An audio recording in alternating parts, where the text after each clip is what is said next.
Good afternoon, everybody. Thank you for being here today. Mr. Hassanen would like to say a few things, and perhaps a few other members of the family. Thank you so much. I thank everybody standing for me, and I don't want something like that to happen to any family. And I thank everybody standing for me, my community, all the American people. Thank you. What did you think of what he said in court? Your reaction to what this man said in court? Did it help at all? That no. We're still processing, what happened. The outcome is the right outcome. This despicable crime deserved a punishment that reflected its severity, and so justice was done today, and inshallah the family and the community will be able to heal after this. Mr. Hassanen, as you now begin this healing process, what should we take away about Nabra's legacy? How should we remember him? I remember every day, every minute. I never forget. I never forget. She was still very nice. She loved her. I miss her. So, thank you. Sir, what memories will you remember most of Nabra? Will you share some stories of who she was so you can remember her today? She used to be very nice. She wanted to be something in the future. She didn't want to come back to me.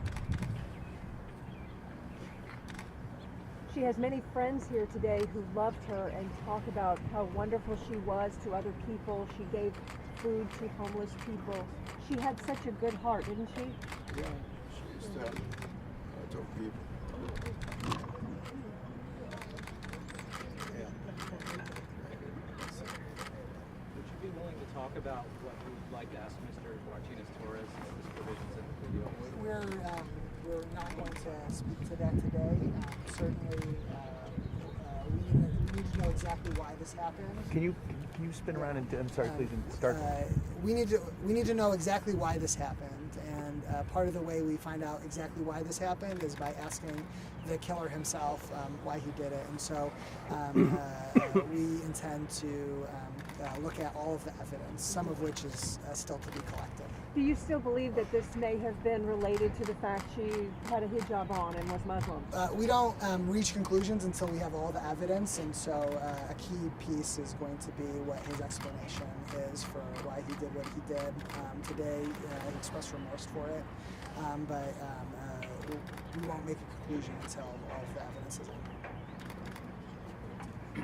If I could say a few words, I'd like to, first of all, thank the Hassanen family for enduring almost 2 years of really tough litigation on this case, and sitting patiently while we attempted to explain the process to them.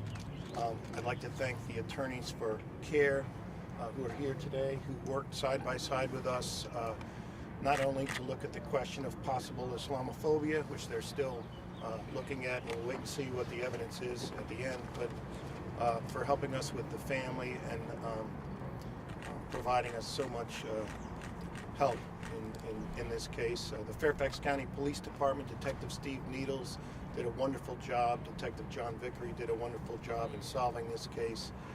I think all of us who are moms and dads know that there's really no greater tragedy that can befall a family than the death of a child. But to have a child taken in this manner, especially such a sweet, wonderful, religious child, the family is obviously devastated, and our hearts are with them at this moment and in the future. The sorrow from this case will ripple through this community for 100 years, I'm sure. But Nabra will never be forgotten. I thank all of her friends, all of her fellow members of the Adams Center Mosque for coming out and supporting us not only today but throughout this process.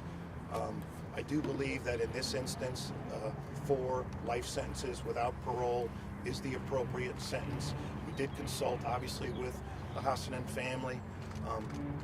There's no winners here today, but I believe that's the best resolution of the case.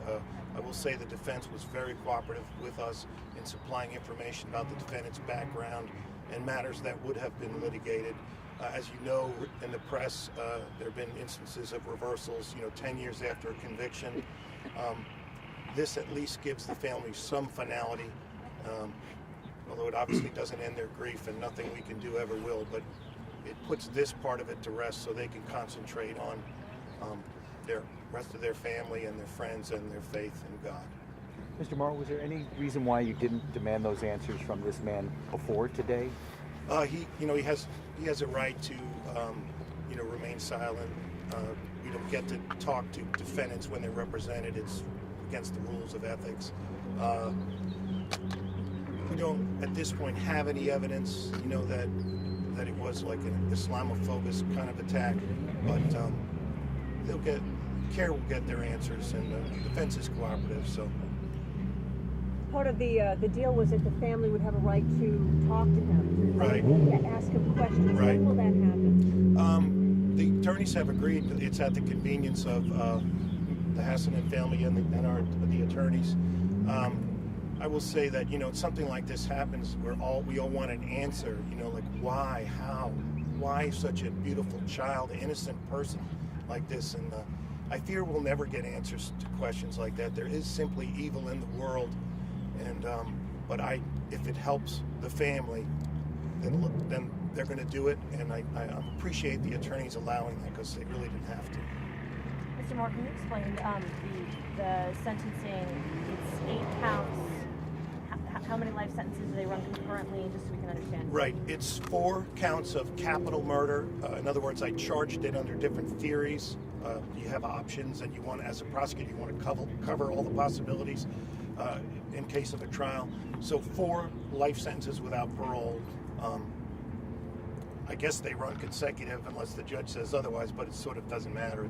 And then the other 4 counts are just collateral crimes that he committed without getting too graphic.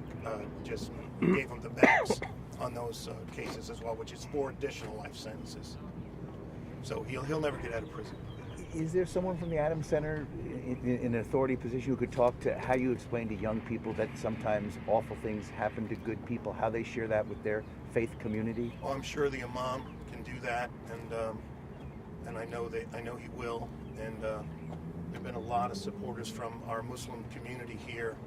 As you know, they're banding together, and they're going to stand together, and they're going to get through this somehow. But it's going to hurt for 100 years, like I said. Thank you all. Thank you. Thank you. Thank you. Thanks a lot.